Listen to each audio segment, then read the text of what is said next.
Have you ever taken something small and told yourself it didn't matter? Just a little advantage, just one quiet decision no one would notice. But here's the thing. What if that single quiet choice was secretly writing your future?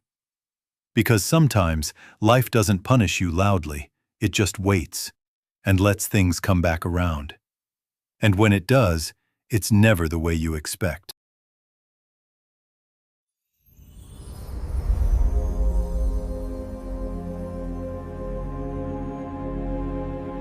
Long before cities and machines, there was a quiet desert village built on one belief: balance. The land was harsh. The sun burned the earth. Rain was rare. But deep beneath the ground, there was a spring, ancient, steady, and generous. At the center of the village stood a carved stone basin where water rose slowly from the earth. No one owned it. No one controlled it. It belonged to everyone. Each morning, villagers gathered with clay jars. They waited their turn. They took only what they needed. Because here, survival wasn't about taking more. It was about trusting that there would always be enough, if no one broke the balance. And if that balance ever broke, people didn't just struggle, they disappeared. And for many years, that belief held. Until one man decided he deserved just a little more. His name was Arin. He wasn't poor. In fact, he had more than most. Healthy land, strong animals, a good home. But inside him, a quiet disease was spreading: comparison. When his neighbor's crops grew taller, he noticed. When someone else prospered, he felt it. Not as inspiration, but as pressure. Quiet, constant. He didn't just want enough, he wanted more than everyone else. And slowly, without realizing it, his thinking changed. From gratitude to competition. From how can we survive to how can I get ahead? And that question slowly changed everything. One night, under a silent sky, that thought became a decision. When the village slept, Arin walked alone to the water basin. The air was still. The stars were watching. He looked around. No footsteps. No voices. Just silence. He lowered a bucket. Then another. Then another. More than he needed. More than his share. "It's just for a few days," he whispered to himself. "I'll use it better than they will." That night, his fields drank deeply, and nothing happened. No one saw him. No one stopped him. No consequences. No warning. Nothing.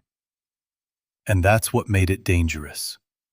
Because the first time you cross a line, you feel it. The second time, it's quieter.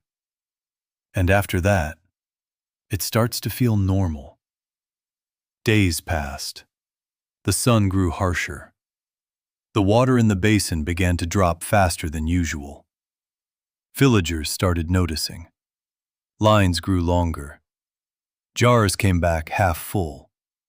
Mothers told their children to be careful with every drop. But Arin's land? It thrived. Green. Alive. Too perfect. People whispered, "How is his land still growing?" Arin heard them. And instead of guilt, he felt a twisted sense of pride. He would stand among his neighbors, shaking his head with fake pity. "We just need to pray harder," he would say. And no one knew. He was the reason they had to. He believed he had outsmarted life. And for a while, it looked like he had. But here's the problem. Success can hide the truth, but it can't protect you from it. Until the day someone knocked on his door. It was an old woman. Her hands trembled. Her voice was soft. "My grandson is sick," she said. "He hasn't had water since yesterday." She paused. "Please, just a little." Behind Arin, hidden in the shadows, were jars filled with stolen water. Enough to save a life. Enough to make a difference. And for a brief second, he almost said yes. For a second, everything inside him told him to help. But then another thought took over. If I give this away, what happens to me? So he shook his head. "I don't have enough." The woman didn't argue. She simply nodded and walked away. No anger, no blame, just silence. And somehow, that silence felt heavier than any accusation. And in that moment, something irreversible happened. Not outside, but inside him. Weeks passed.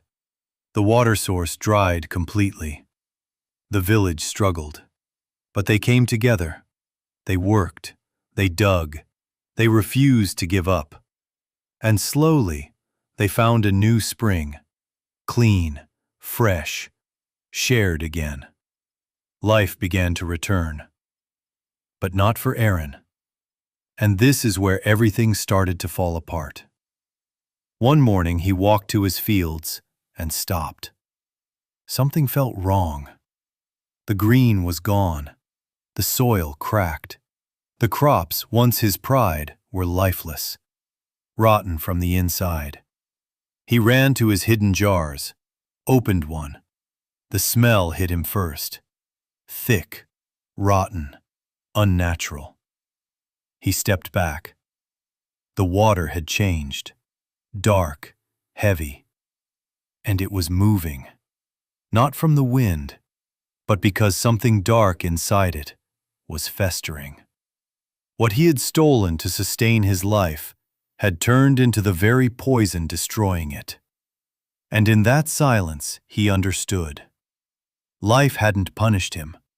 It had simply returned exactly what he gave. Arin lost everything. Not just his crops, but his peace, his dignity, his ability to look others in the eye. And that pain was heavier than hunger. Because when consequences come from your own actions, there is no one left to blame. So one day, he walked back to the village, not as a proud man, but as a broken one. What happened next, no one expected. "I took the water," he admitted. "I thought no one would know." Silence filled the air. Some felt anger. Some remembered their suffering. But others saw something deeper. A man already changed by the weight of truth. And then something unexpected happened. They chose mercy. Not because he deserved it, but because they understood something powerful. If karma is a mirror, then forgiveness is the light you shine into it. And one day, when you need it most, that light finds its way back to you. So now I want to ask you something. What is one small decision in your life right now that you've been telling yourself doesn't matter? Be honest. If it came back to you, exactly as it is, would you still make it? If this story made you stop and reflect, leave the words, "I choose better," in the comments below.